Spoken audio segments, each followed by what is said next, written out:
Greetings, ladies and gentlemen, friends and family, and class of 2017. Welcome to our very own graduation. My name is Brandon Ving, and I'm here with my associate, Thomas Yang. We are here to deliver this awesome, outstanding commencement speech that all graduates go through when we graduate. Now I know what you're thinking. What in the cows is a commencement speech? Well, basically, it's just a speech that's given to people who are graduating. Simple, isn't it, for a big word? Well, now listen. Don't you think it's just odd how we share the Clovis I Stadium just to play football and graduate? Sounds fishy, don't it? Well, I'm guessing that it helps us Timberwolves save money. It's just that we don't want our own football team to lose on our own field. No hard feelings on the football team on losing so much. Just blame the coaches. We as a class of 2017 should knows what lies ahead after this graduation.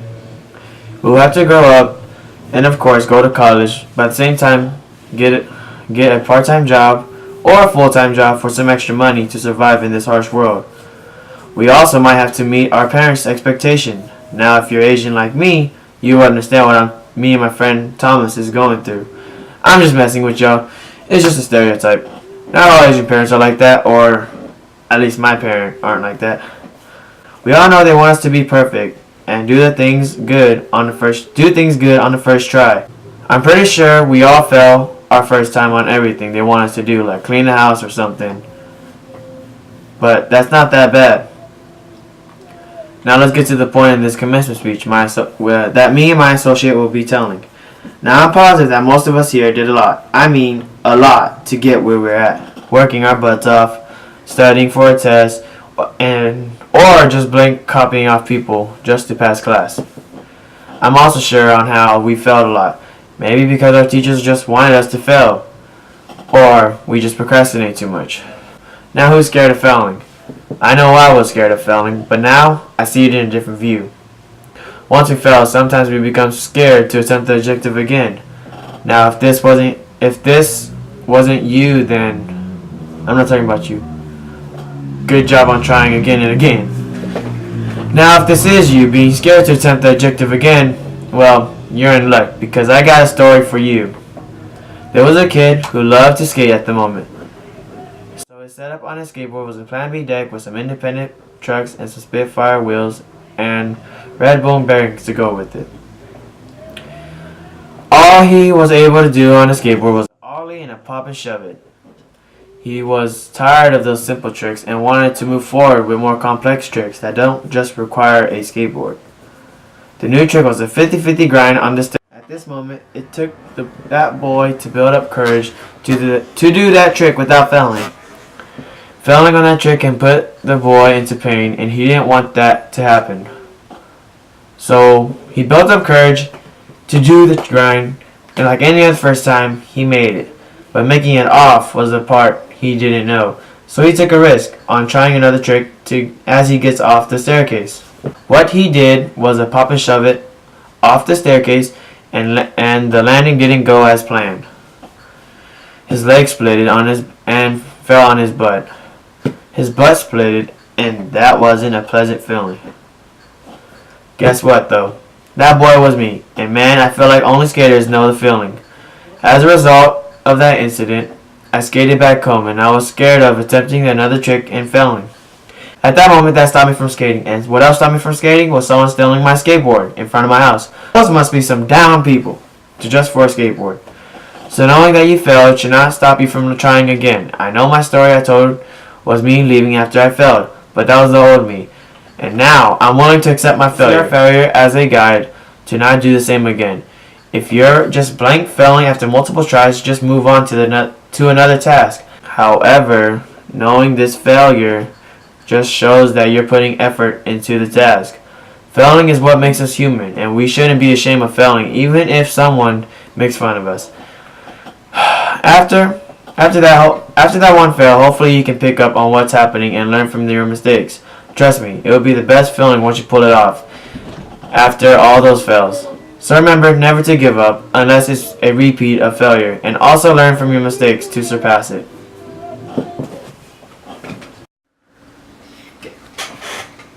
My second story, I'll be discussing about acceptance and being able to give up when you have to. I know what you guys are all thinking. Giving up? Well, giving up might not be so bad, especially when you try and try over and over.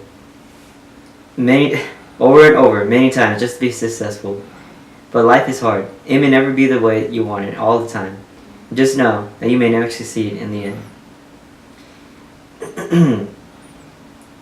My story is about accepting and growing up. Growing up, people try to fit in many groups. But what they don't know is that what they are trying is changing them. I was one of those kids. I was searching for my own friends, those who would influence me to be better, and to my own principles. Well, growing up, I remember it was a new school year. I was alone with just 2 friends.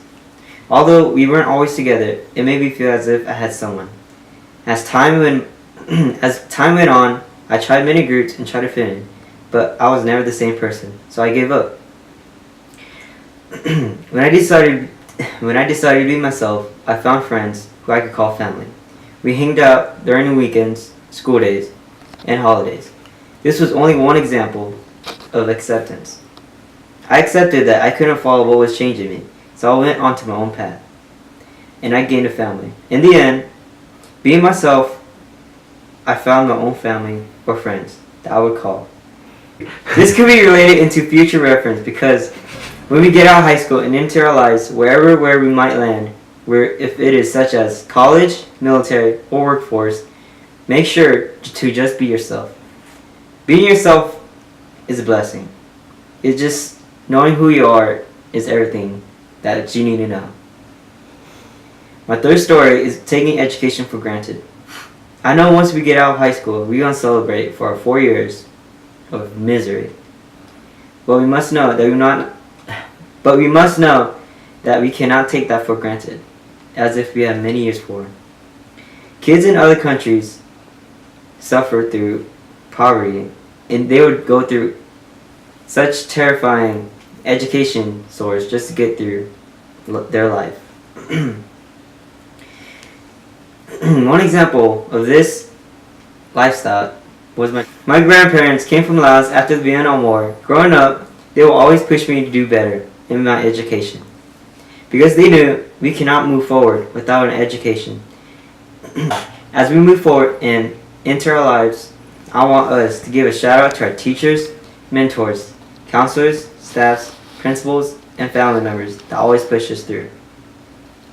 And for the last story, I want to save it for the last, because the last story is about us, class of 2017. We are probably the last 90 babies that will probably graduate. The best era before kids had iPods and iPhones.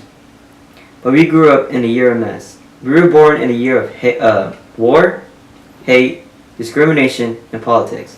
Growing up, I remember I would watch the news about politics, pollution, discrimination, and hate and violence.